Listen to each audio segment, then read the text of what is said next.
And thank you, Chairman. Thank you, everyone. So I'm Zipanye from the Electrical Computer Engineering Department at McMaster University. Today, I'm going to present the condition monitoring of a permanent magnet synchronous generator for wind turbine application. So I will talk about the introduction of wind energy market, technology and the condition monitoring, the permanent magnet synchronous generator, PMSG, rotor force modeling, the PMSG stator winding force modeling, the proposed condition monitoring strategy, simulation and analysis, conclusions, references, and acknowledgements.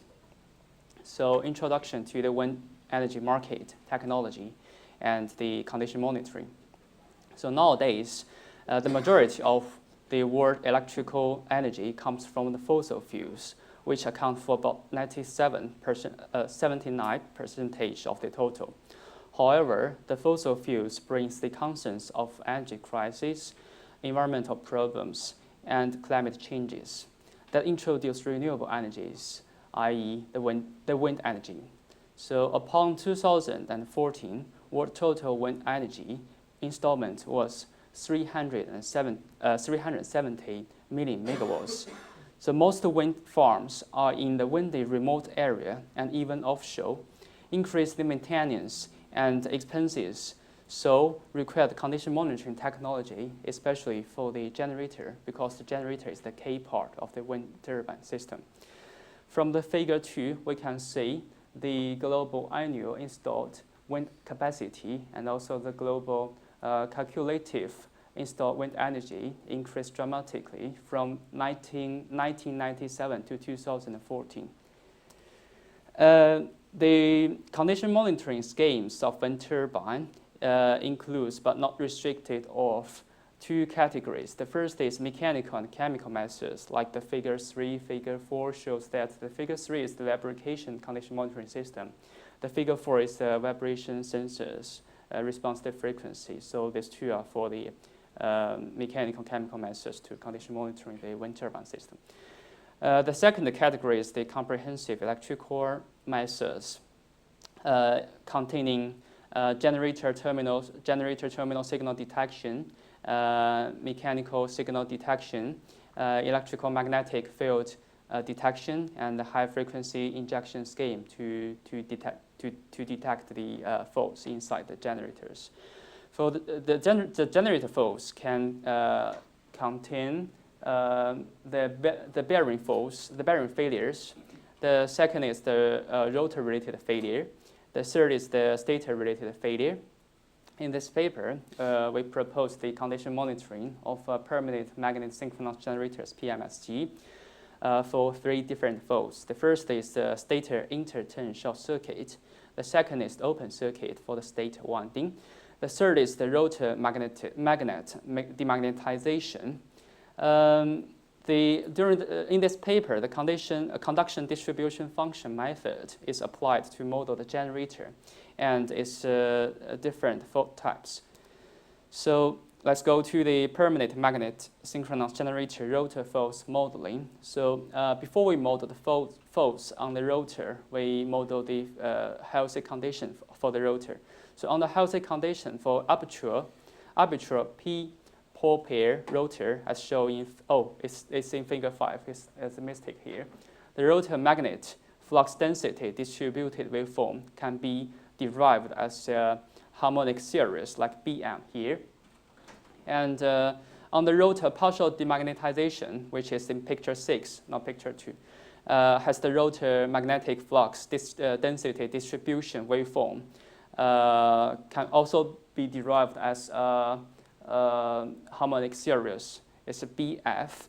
So the rotor magnet, field under this faulty condition is the summary of the healthy condition rotor, and the partial demagnetization part of the rotor is BR equals to BM plus the BF. So the demagnetization of the rotor can introduce the spatial harmonics of the rotor, and the rotor rotating, the stator can respond some part of these harmonics but eliminated the other part of harmonics due to the winding factor. We converted to the stator coordinate to theta s to convert the rotor spatial harmonics to the time harmonics for the terminal side of the machine, for the terminal side of generator.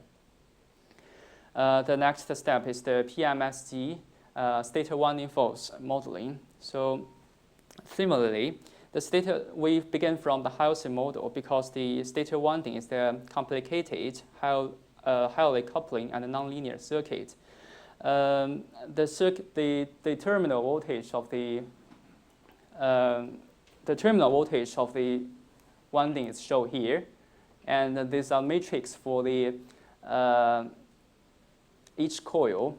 In this model, this figure illustrates the M phase machine. It's arbitrary M phase machine, and in each phase there are n coils, and we model each coil, individual coil, in the different located on the different locations of this machine slots.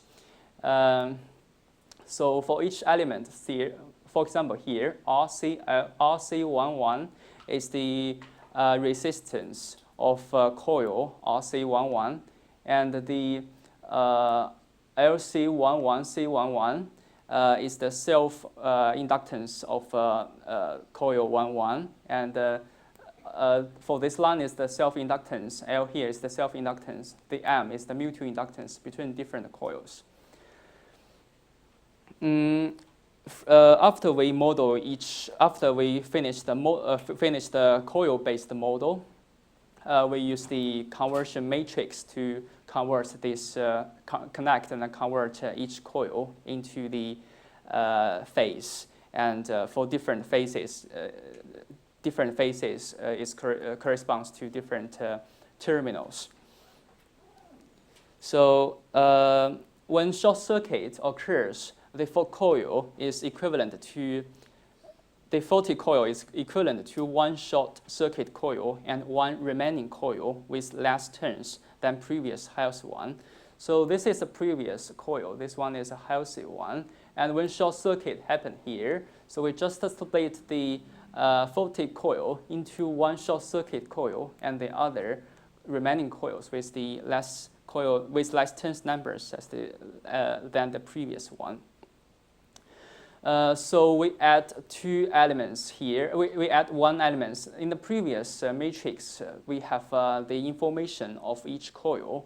However, under this faulty condition, we split this coil into two coils. We add elements. We add elements of these two separate coils here in this matrix, and also in the resistance, and also in the voltage and the current. Also the flux linkage matrix here. To model the open circuit is much easier because if open circuit occurs in the machine, so just there is no current in certain phase. So we proposed the condition monitoring strategy for the rotor demagnetization. So the rotor demagnetization could introduce the even or odd order rotor space harmonics. However, if we have a non-fractional winding, the winding can only responses order harmonics, and there is a very specific conditions is if we have it's not one pole, it's a one pole pair uniform demagnetization on the rotor, so the stator cannot introduce the additional harmonics. For the stator force, in a healthy machine, the stator force has the symmetric impedance, so that the phase currents are balanced. However, when a stator winding fault occurs, the machine becomes asymmetrical, means unbalanced system. So we can use the Fortescue's theorem. So for each unbalanced system can be derived into one positive sequence component, one negative sequence component, and zero sequence component. we can detect the magnitude of the relationship between the positive and negative sequence component to detect the fault type and also the fault degrees. So the simulation and analysis we use for under short circuit fault. When the short circuit fault happen in the when interturn short circuit happen, and this can develop to a multi-turn short circuit if no action is taken. Like figure 10 shows the negative sequence magnitude and also the positive sequence magnitude. It's like versus the short circuit turns numbers of in one coil. For the open circuit fault, so the phase current negative components, sequence components magnitude is big and nearly the same with that of the positive sequence component. Or if the current is if the current in one phase is 0, there is open circuit fault inside coil. So for the rotor demagnetization, so I use the 10-pole pair machine, as shown in table 1. The one pole magnet is 18 degrees. So assume the rotor demagnetization range from 3 degrees to 18 degrees. The demagnetization is 50% of the healthy PM flux density, the magnitude. The nominal back EMF, the normalized back EMF time harmonics magnitudes in state 1 is shown in table 1. So this one is the demagnetization pitch, the degree of the demagnetization happened on certain piece of permanent magnet material. And this is the harmonic order. This is normalized number here. Conclusions. So if the current and active sequence components happened, so if we can detect the current and active sequence component, and this magnitude is not equal or compared to the positive sequence component, there can be the internal short circuit fault inside the machine, and the magnitude of negative sequence can reflect the degree of this fault. So if the current negative sequence component magnitude is equal compared to the positive one, or in an easier way, there is no current in one phase, there can be open circuit fault inside the machine. And also we can observe the third order harmonics or fifth order harmonics magnitudes variation to detect whether there are rotor demagnetization in the machine, in the generator systems. And this is the references, and also the authors acknowledge the Canada Excellent Research Chairs Program, Natural Science and Engineering Research Council of Canada, Automotive Partnership Canada for support for Mr. Nie, myself, the PhD studentship.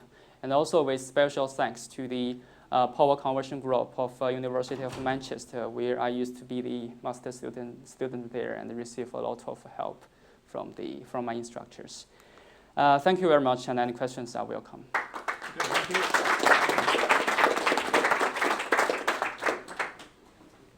Any questions?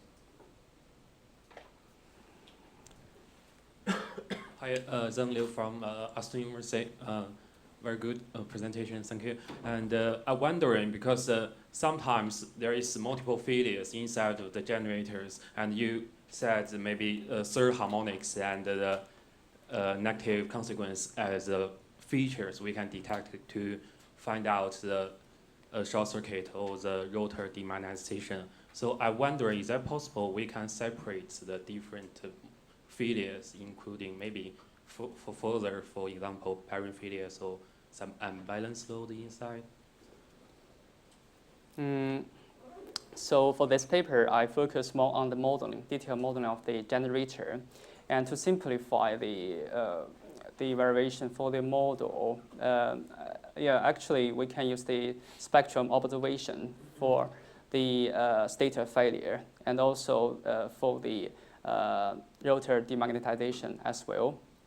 I think so, and I think you already answered your questions. Yeah. Okay.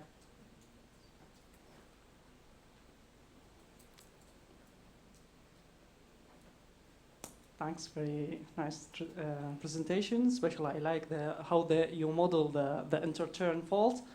But I wish if you could support it more with results, because it's really fantastic. I didn't model even, I focus on permanent magnet signal generator. I didn't find someone who model in this way to isolate the turns. But I wish if you could support more results to see how really the results will verify the way you modeled. Because from the principle, it's really nice. Thank you. But I think it's an analytical model. But when we model the system, maybe there are empirical model, some analytical model, and also the FEA model. This model is not that accurate as the FEA model. This analytical model cannot simulate the saturation, the pH saturation in the machine.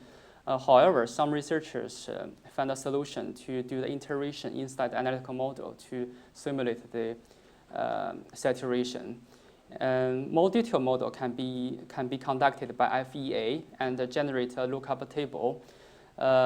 Use this lookup table, use this offline data to use this offline data, big lookup table to do the condition monitoring in more detail. This one is just